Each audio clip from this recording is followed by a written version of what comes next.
You are planning to start a restaurant, to open a coffee shop, or any other type of food business. Stop here, watch this. This is for you. Guys, I'm pretty excited. I prepared a lot of stuff. I'm showing you how you can set up a business plan and a financial plan.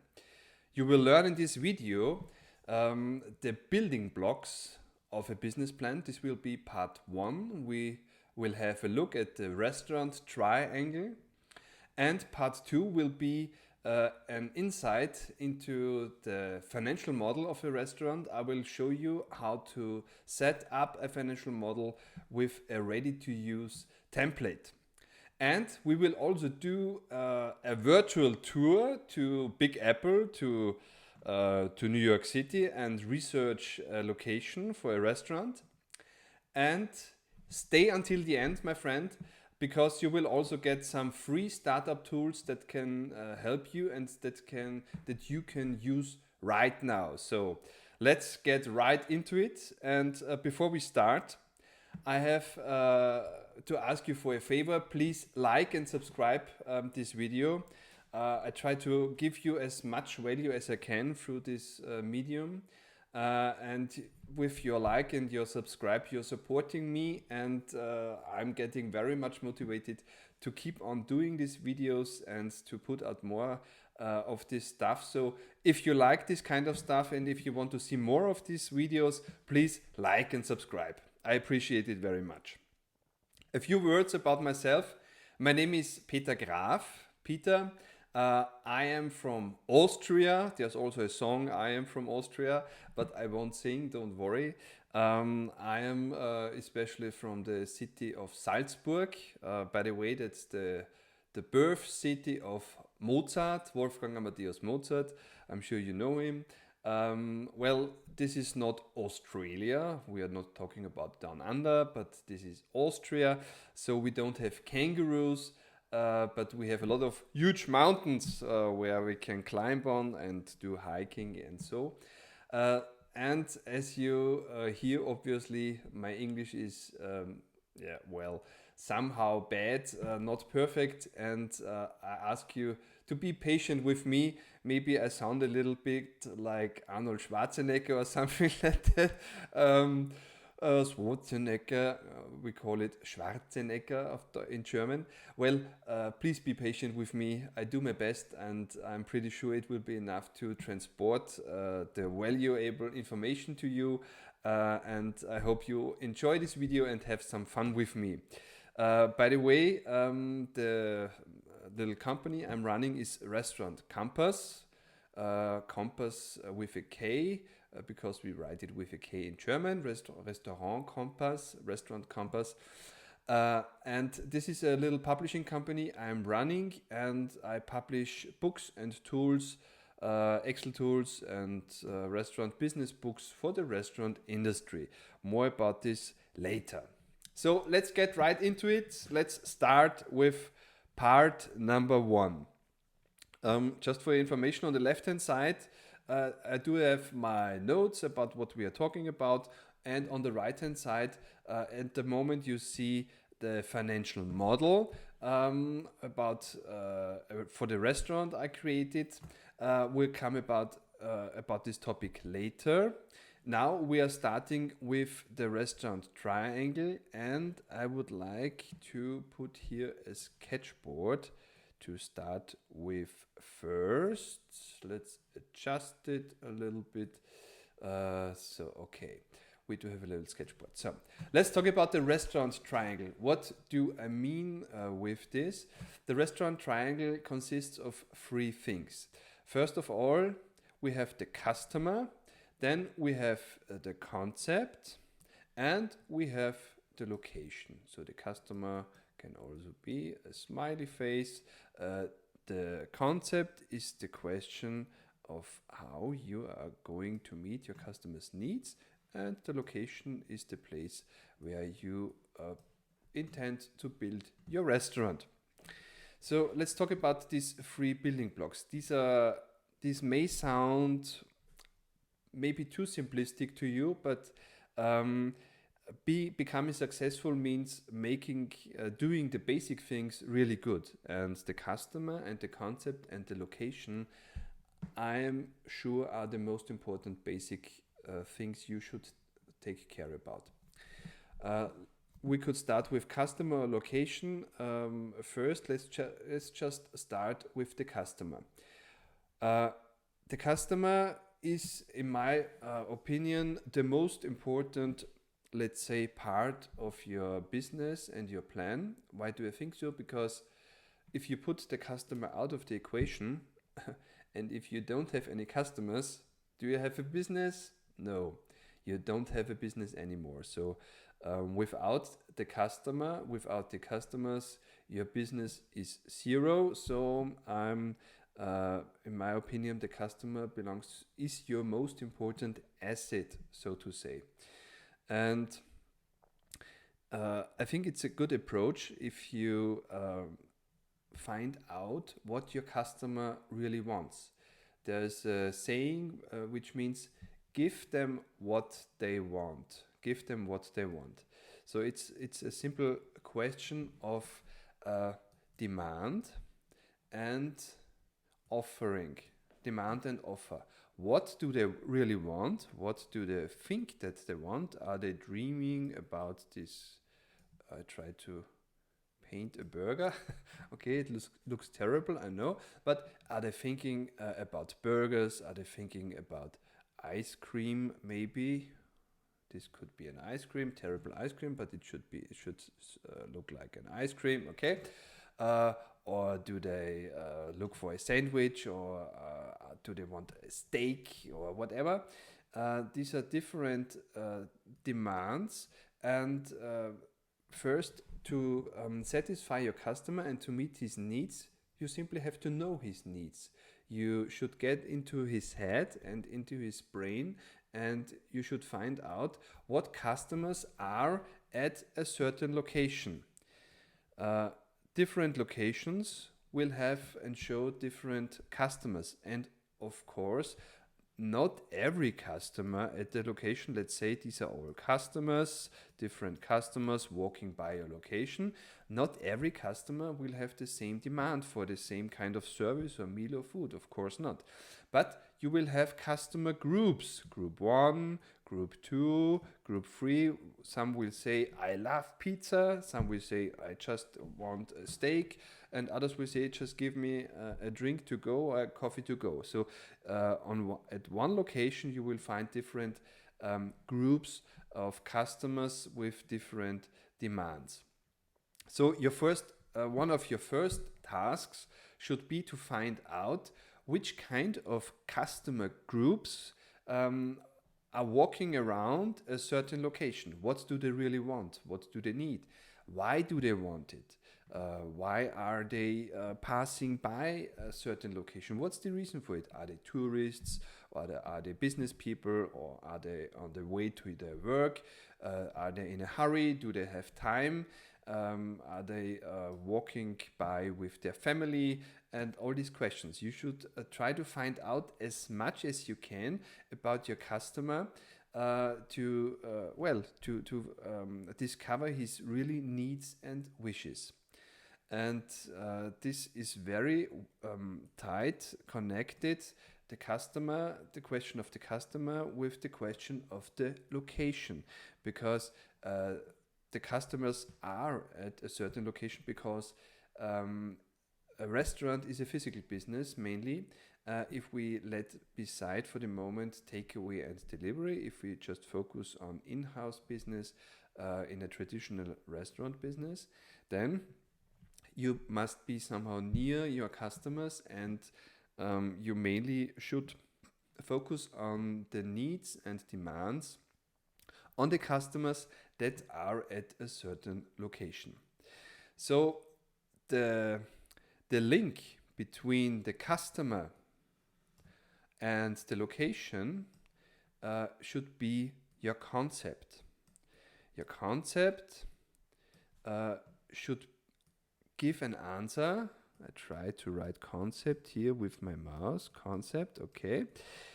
The concept of your restaurant business should be the answer to the question, how will you meet the needs of your target group? So if we come back to our customer here and we see, okay, this customer group loves burgers. And how are we going to meet this need? Well, it would be the simplest way to make the perfect burger. I try to write burger with my mouse. To make the perfect burger. The perfect burger for a customer that loves and wants burgers is a great concept at the location where such customers are running around. It can be as simple as that. Of course, the concept also contains several other building blocks. I want to mention some of the most important ones. Part one, let's say, is the menu. You should create a menu not only that you love as the restaurant owner. Of course, I think you should also love your menu, because otherwise, if you don't do your work with love, you probably won't do it great. So you should also love your menu, but the main focus should be, do the customers, I try to make it hard now, do the customers love the menu you are providing them? So if you're putting burgers on the menu and the customers are in demand for burgers, so that's a great start to put an offer in front of them, because the probability of demanding and taking your offer is pretty high.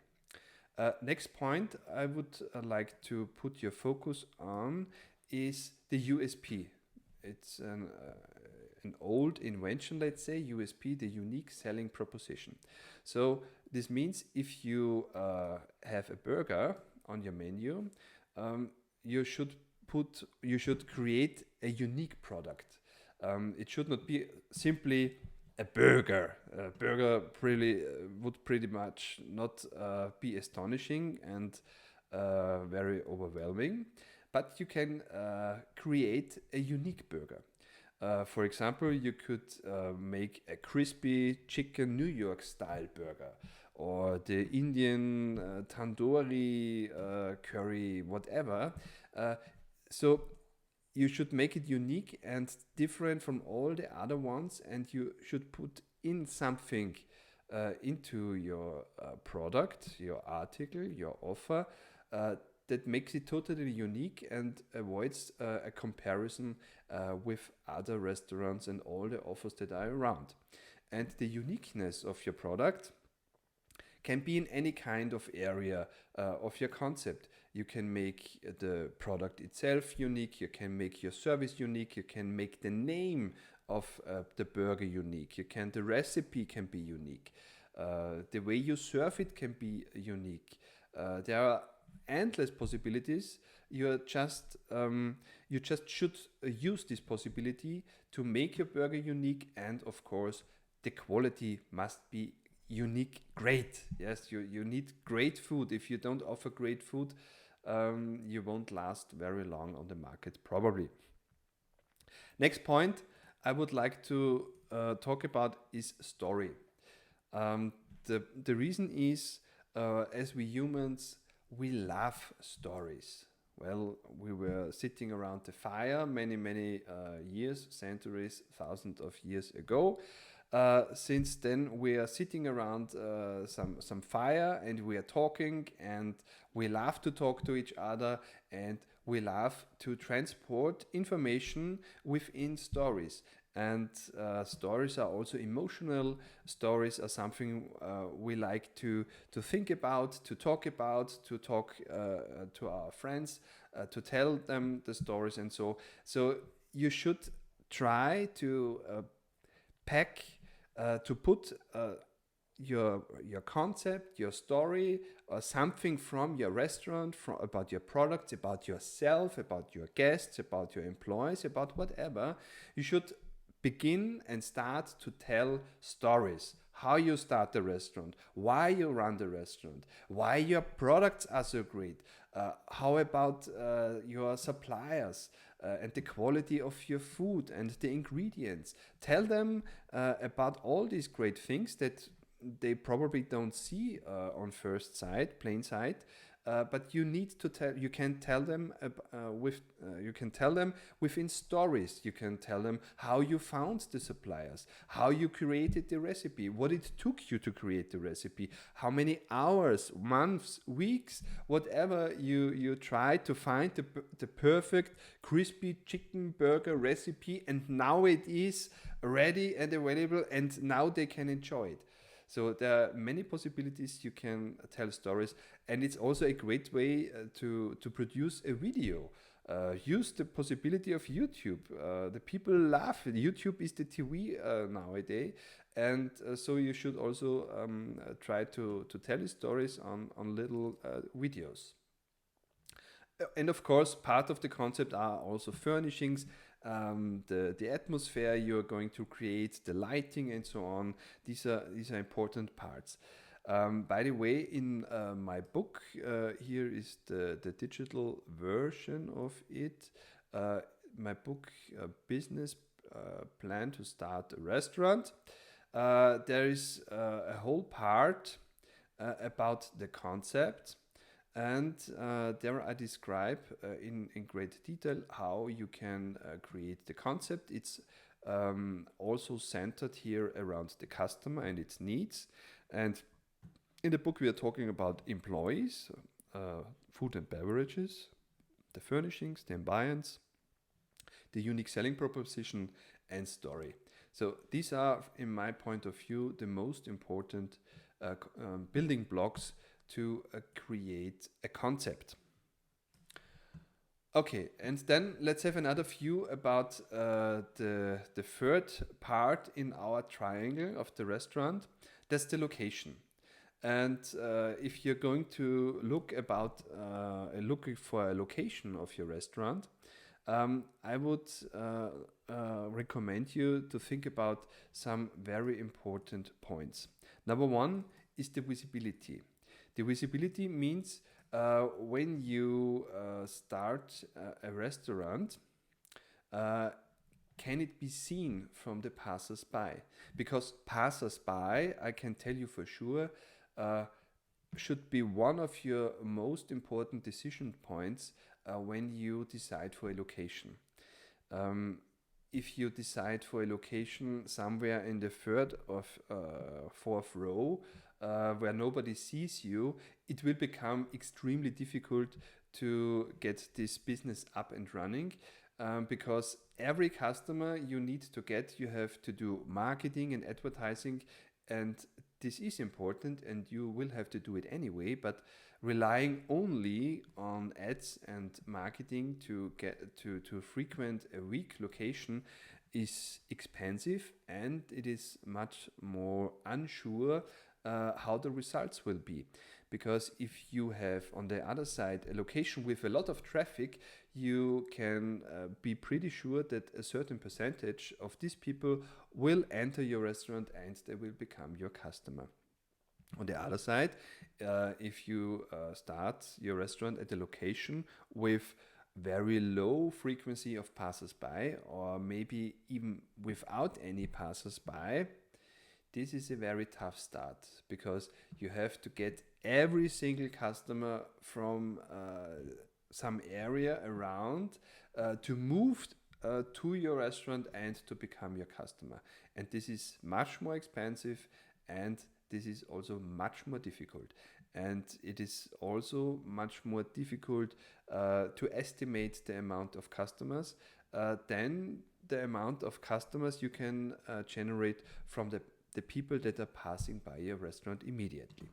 So visibility is a huge advantage, means if the people can see the restaurant from the point they are passing by the restaurant, then you get attention, and if you get attention, you get more business.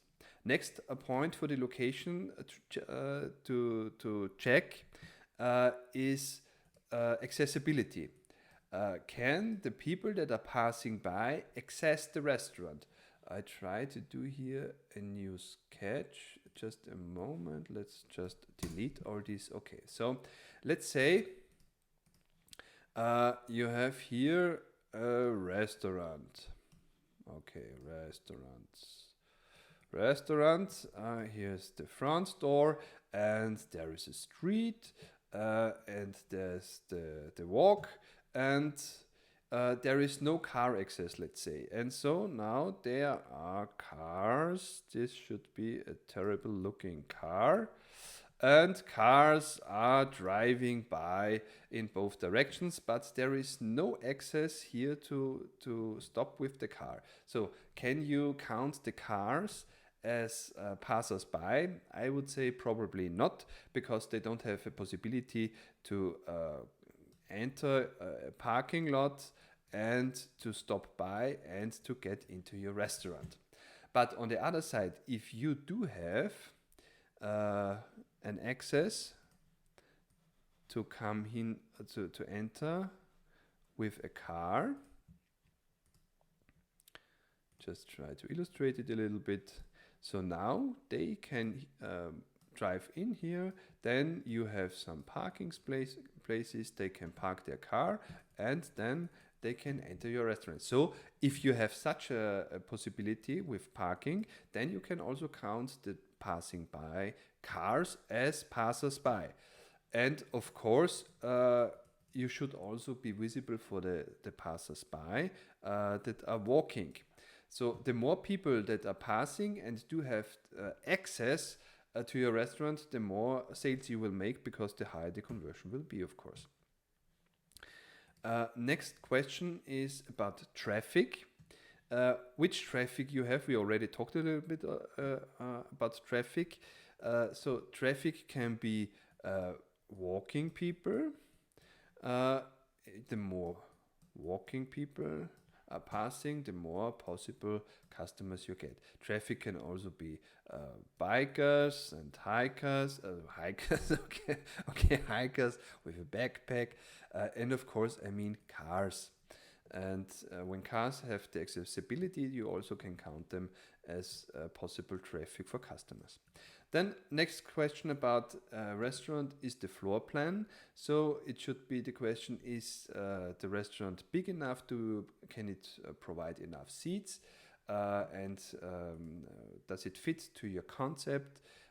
Is the kitchen big enough, and so on? So the floor plan should fit your concept, or at least your concept should be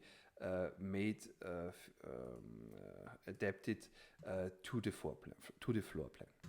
And finally, of course, think about the permits. Means simply the question, are you allowed to run a restaurant here in this location? Otherwise, it would be worthless for you, of course. So let's move on to research questions. When you start to think about a certain location, I would recommend you to do all these simple W questions. The who, the how is not a W, but you know what I mean. How, when, where, quantity, what, and why. So who is passing by? Who is the customer, the potential customer that is passing by a restaurant? How are they passing by? Are they going by car, or are they on foot? Are they pedestrians? When, at which time, at which day of the week, which seasonality is there? Are there weak months and strong months? What about the quantity? How many of them? And you should also, if you are checking a certain location, you should spend enough time within this area, talk to these people, ask them questions, what they enjoy, if they would enter a restaurant with a certain concept, if they like burgers, if they prefer this or that. Find out about their needs and their wants by talking to them, and count the number of passers-by to get your own numbers, and not only rely on numbers, for example, from a realtor who tells you that there are thousands and thousands of passers-by, but you don't see any of them, because you also need some proof that these numbers are right. What are they doing? Are they on the way to their work? So maybe they just would be open to buy a sandwich in a drive-in counter or something like that, or are they on on a holiday and they have enough time and want to enjoy an extensive dinner or something like that. What's the reason why they are here? And this reason can give you also some clues about what they want to consume, what they are looking for. Sometimes maybe people just are looking for a toilet, and this can be the entrance, let's say, to make them a customer, because if they want to use the washrooms, they know, okay, if we enter this restaurant and they have nice washrooms, we probably also will have to consume something, sit down, drink and eat something. So a beautiful washroom can be a unique selling proposition for passersby that are looking for a rest. Then you also have different tools you can use to research a location. The first point is observation, and I would recommend it to do this extensively. Go out, talk, look, make pictures, and visit the location, research it extensively.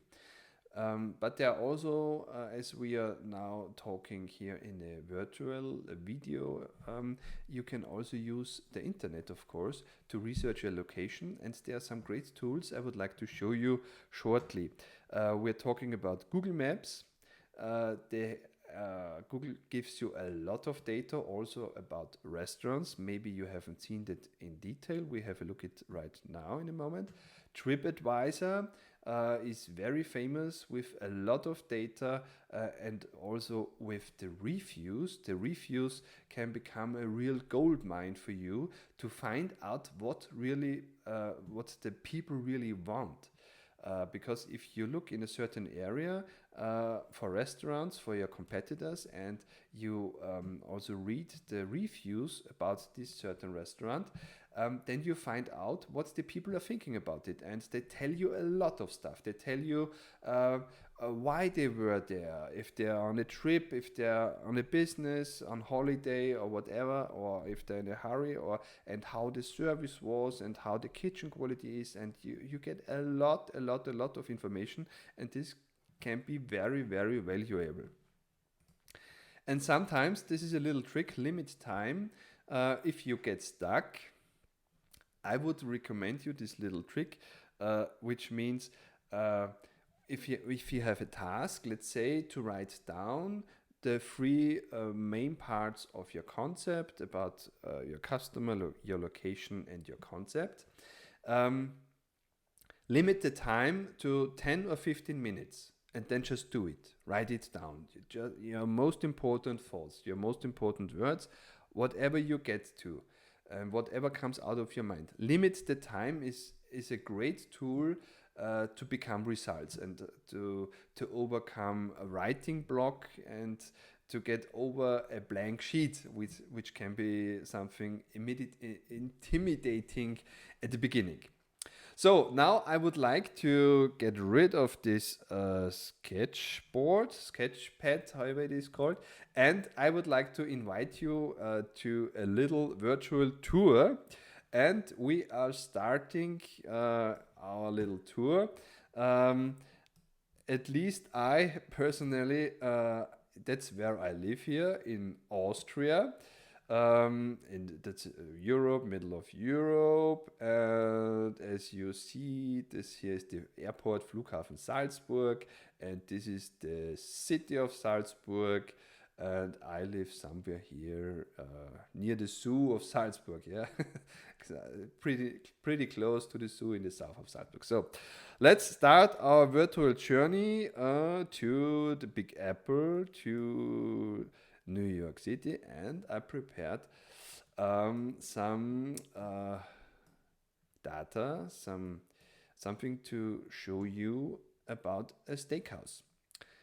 So I found in the preparation for my video, I just put in on Google restaurant New York City to get some search results, and I pretty fast came here to K Rico Steakhouse, and I think it's a good example to start with.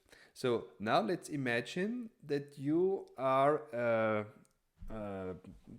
planning to start a restaurant somewhere here in Big Apple in Manhattan, and you do already think about a restaurant concept, maybe similar to a steakhouse or something like that, and you want to research it a little bit. So the first things we could do is, if you do this, just start with Google restaurant and the city. Then you pretty soon get a result from Google Maps. Let's do it again. For example, New York City restaurants. Okay, so we get New York City restaurants, and then you get Google Maps. And Google Maps is a cool starting point. You get the city, and then you can change the view somehow. We choose a restaurant, Roxy Bar, for example, and Roxy Bar, and somehow it should be possible to see the street view. Somehow it is not at the moment. I don't know why this is so, being honest.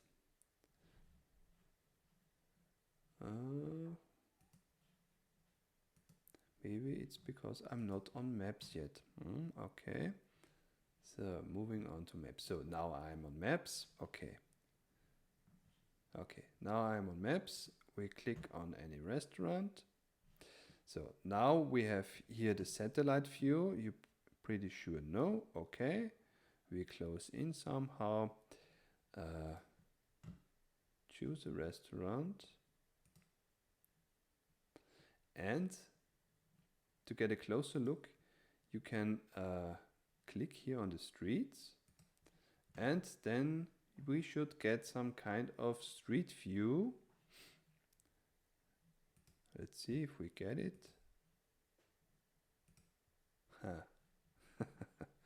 That's the demonstration effect. Now it works. Okay. Please come. Yes. So if you click on the street, let's say here this restaurant Papilles, yes, and you click on the street, then we are very close to it, and we get the street view. And now there's a truck in front of the restaurant. Okay, but you know what I mean. You can zoom in, and there it is, Papilles. Okay, this is the way you get to the street view. And this gives you a nice first overview if you're not that close to a location, and if you want to explore a possible location and the surroundings, getting into the street view mode and having a look around what's going on, which kind of restaurants are there, what concepts are there going on. This is great for a first impression. You also, and that's what I want to show you, the information you get on Google Maps itself is very, very informative, because there's one tool which is very valuable. When you click on a restaurant, like here on K. Rico Steakhouse on 9th Avenue, you get here a lot of information. Now this is for me in German because my browser is in German language, but that's the one I want to show you, is rush hour. In German we call it Stoßzeiten, rush hour. And the rush hour, because Google knows all the mobile phones that are walking by. The mobile phones are the pedestrians for Google, and somehow Google gets all this data. And this data is also available for you. So if you want to research the restaurants in a certain area, I recommend you to click on them on Google Maps and check out the rush hour, the Stoßzeiten, the rush hour, and then you will see on which day they do have a lot of business and which time of the day they have a lot of business. You can sneak into their business and find out when they have the most business. Let's say, for example, here, a Friday night, Saturday night, most business, Sunday a little bit, and then Monday, Tuesday seems to be Tuesday seems to be the weakest day here in this case. Wednesday it takes up a little bit, and then Friday, Saturday. So the rush hour in Google Maps is a super helpful tool to discover your competitors and the times when the people are when your customers here to make sales and to make revenue. Okay, so this is the Google part, and yes, then you can also click on this on the restaurant. You can get on the websites, and then for example, I discovered here this website from this restaurant, accept the cookie, okay, K Rico South American Steakhouse, and then you can dig deeper into it. You can see what's the price range. What about the reviews? Again, the reviews are super helpful to analyze a competitor and to get information about the customers that are already at a certain location. You get about information about the price points. Look into the menu just without being there. So these are very helpful first information about a restaurant. And another tip is to get information about the passersby is just Google for it. And for this example, I found a realtor that promotes an office building somewhere in 9th Avenue in New York City. And this realtor tells me, for example, that there are sometimes more or as many as 3,000 pedestrian passers-by per hour in this area, 9th Street. So this tells me there are a lot of passers-by, and also the fact that there are a lot of restaurants, and also the pictures on Street View. If we get here on Street View, for example, let's have the Street View. Here we go. And here we see Rico, and there are people. There are, just on this one picture, I see there are a lot of pedestrians because this is a high frequency area for passers-by, and this is a great location for a restaurant. So I would like to encourage you, use these free tools to get as much information about a potential location. Also use Google, the rush hour data, and reviews to get a ton of information about your potential customers. Now I would like to get to part 2, and that's the financial model of a restaurant. This model here is a tool I developed. It's called the customer-centric financial model for restaurants. Why it's customer-centric? Because the tool has a very strong focus on the customer, as the customer is, as we said in the introduction, our most valuable asset. So this model gives you the possibility to create a financial model about your business, your potential business, and you can find out the most profitable way to run your business, about prices, about marketing, about personal requirements, and so on. And what could you need a financial model for?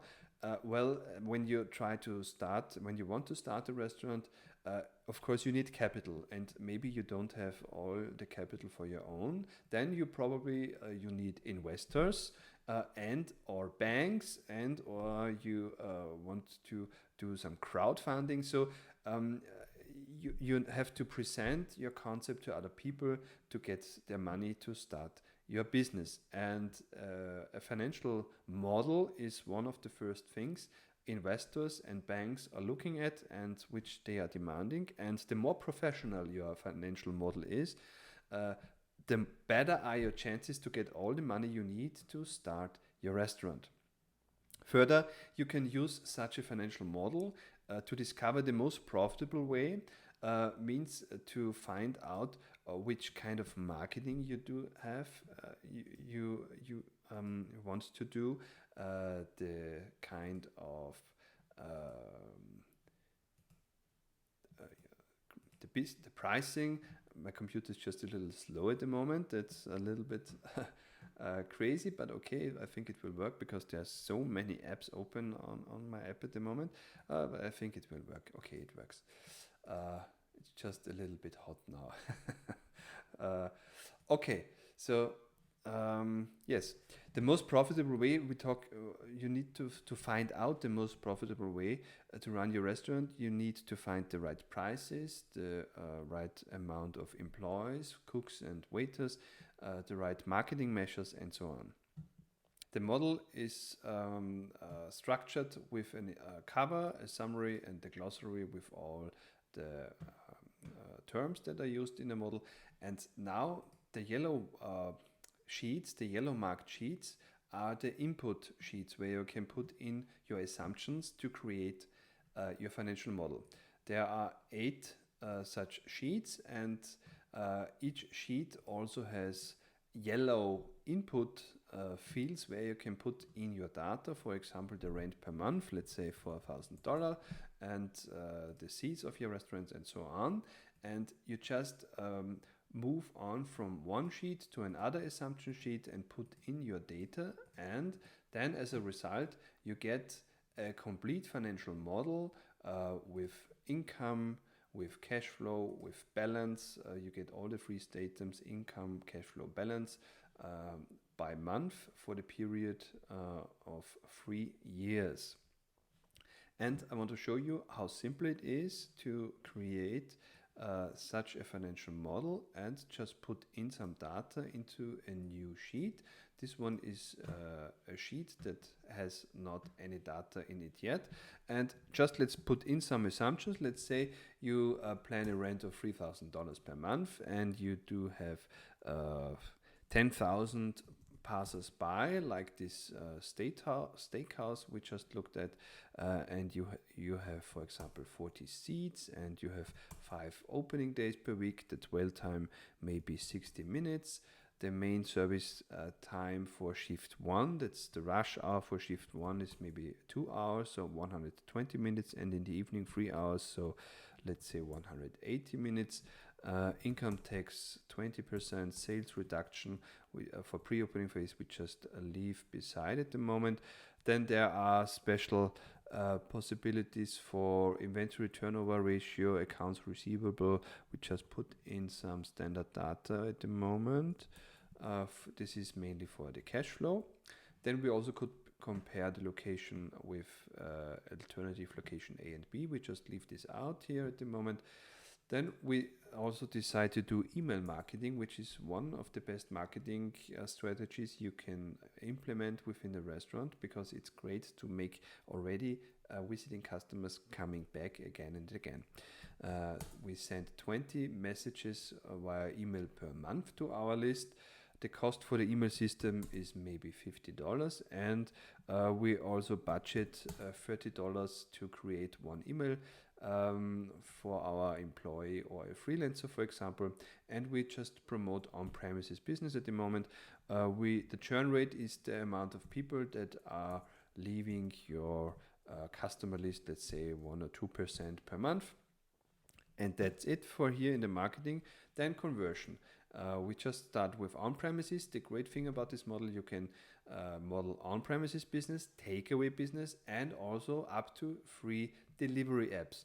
You can change the names, of course, also X, Y, Z, DoorDash, whichever you want to use, and you can enter the amount of customers you're planning to get from these delivery apps and then further calculate. But just let's now stay with the on-premises business here, and we say we do have a 1% conversion rate for our restaurant, and also through email we also do get a 1% conversion through email for our restaurant. We move on to pricing and upselling. Let's say we implement a very powerful upselling process, and we can increase our sales by upselling through by 25%. So then we say our customers somehow in a steakhouse are consuming 1.5 meals per customer on average, and about 1.5 beverages, and the price per meal is about $25, and the price per beverage, let's say $5. The COGS for food, we define with 28%, and beverages, let's say 20%. Shrinkage, we assume 10%. And we move on to personnel, and this tool is very helpful in planning your personal requirement, because it can also calculate the utilization of the planned workforce. To get this, you need an idea of how long the kitchen takes on average to prepare a meal. Let's say it takes 4 minutes or let's say 3 minutes to prepare one meal on average during the rush hour. Then we also need some service time data. The service time per meal means how long does a waiter need on average to serve a customer. Let's say 3 minutes for the meal, including order taking and serving the meal, and also cashing. And the same for the beverage. Let's say 2 minutes for beverage.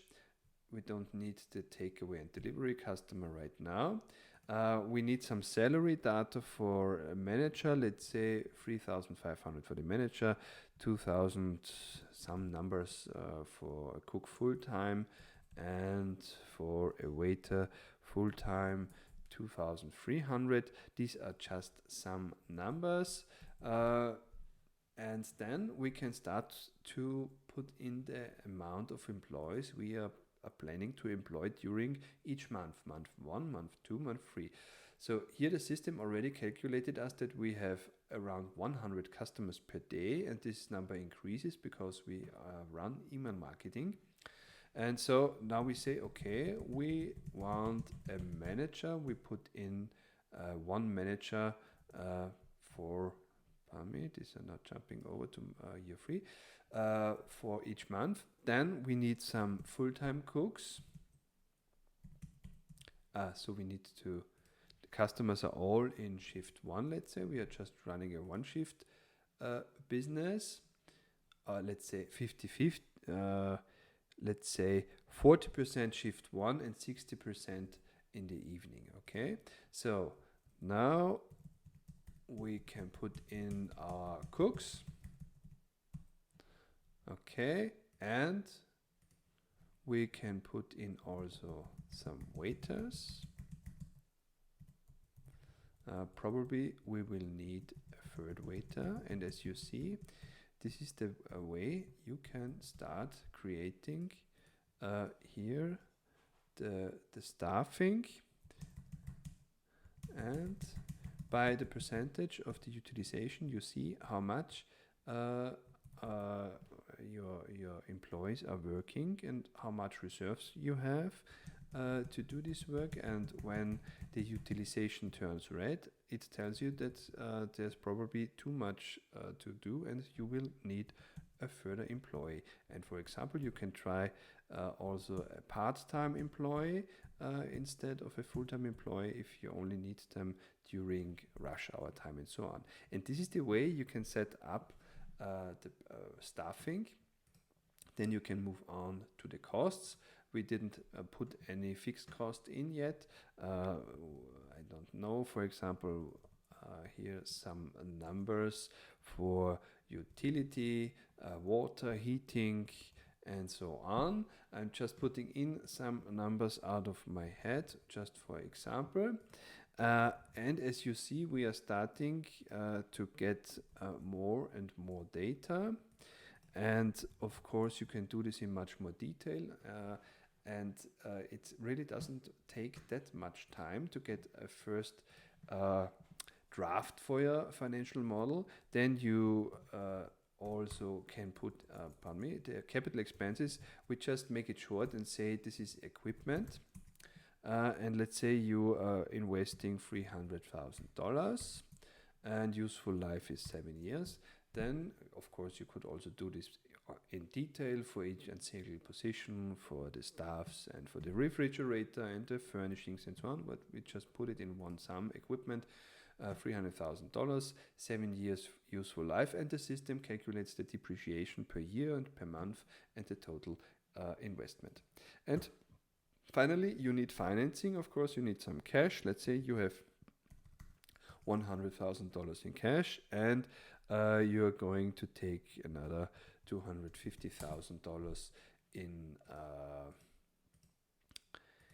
in loan, and then we just let's say 250,000, and then you need an interest rate and the term, and then the system calculates you the payment per month, the interest, and the principal. And also it shows you the balance of your loan by the end of each month. And the system also uses this data to to put it into the balance, to tell you the right balance of your loan. And here we have the bank loan. This comes from the calculation of the credit, and it also uses in the income statement, for example, the interest you pay per month, which also changes. And as you see, you can build a financial model of a restaurant very easy and very fast. The model is ready to use. I just put in some numbers within a few minutes without thinking about much. If you have a raw idea about your restaurant, you can build such a financial model, a detailed model, within an hour. About 1 or 2 hours it will take to get this first model. And then you will have to refine it and develop it and get deeper and deeper until you have the perfect model to start your restaurant that also shows your investors and the bank clerk and the crowd maybe that funds you that your startup is a great business to put money into it. Okay, and my recommendation is, if you really want to start a restaurant, make a financial model. You can build this by yourself. I built this model. Building this model took me about 1 month full time, and you can avoid this and buy this model. It's only $290. You can download it right now. Just click on the link, then you get this model, and this can help you to set up a financial model for your business and your business plan within a few hours, which is extremely helpful, and it is also optimized for printing out. You can print it and give it to your investors and your partners and the bank to get the money you need. And I'm sure this can help you and give you a great head start. I thank you very much for your patience and for the time being with me here in this video. As promised, I also want to show you the free tools. Just go to my website, restaurantcompass.com, and when you get on the start site, you see Recalc and RestoSim. Recalc is a great tool. Both are free, by the way. Recalc is a tool to calculate prices, and it's super easy doing this with Recalc, because you just put in the COG of one product. Let's say $3 is the cost of goods for a product, maybe a sandwich, a burger, whatever. Then you can also consider shrinkage, let's say 10% shrinkage and theft. And you define the premium, and that's it, you got a price. You have the net sales price of $16.07, and you see COG is cost of goods is 20.5%. If you want or need it, you can also enter value added tax or sales tax, and then you have the gross price. So it's super easy to get a price, to calculate a price for a single item. And the second free tool I want to show you is RestoSim. Also on my website, just click on RestoSim. You also get there through the tool menu, RestoSim. Pardon me, RestoSim again, okay. And RestoSim is a very simple financial model to think about creating your restaurant. So if you already do have some ideas about how your financial model could look or how your restaurant could be structured, you can test your various scenarios, opening days, the amount of customers per day you're expecting, the sales per customer, the cost of goods, the personal cost, the average wage per employee, the number of employees, the monthly rent, the fixed costs, other fixed costs. You just move the sliders and you get a simple monthly budget just for the start. And just to think about, I also made a little video how this can help you. This is also free on my website restaurantcompass.com. Again, thank you very much for your patience. Sorry for the little interruption. My computer just ran a little bit hot. I hope you liked it, and if you like it, I would kindly ask you, give it a like and subscribe to my channel, and I hope to see you again in the next one of my videos. See you next time. Cheers and bye-bye from Salzburg, Austria.